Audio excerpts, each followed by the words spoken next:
it's time to do the Friday winner drawing. And I am giving away this stamp set. Let me take that tag off.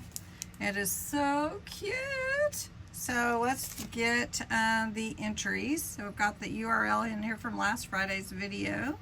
We're going to put in the words Friday giveaway, allow you to enter every day, and let's see how many entries we have. 65, that's awesome. And let's pick a winner. And the winner is Rochelle. Congratulations, Rochelle.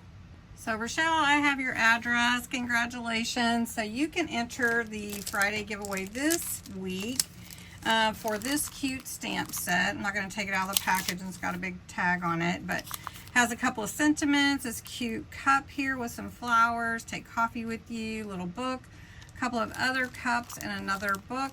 How cute is that? And so we're going to do that giveaway next Friday. So to enter, in the comments below this video, you must be a subscriber, US or Canada only. You have to put the words Friday giveaway in the comments, 18 or older, and you do have to put the comments in. So don't miss that.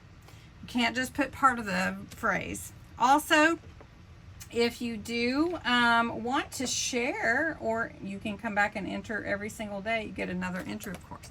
So thanks so much. Congratulations to Rochelle, and have a great Friday evening.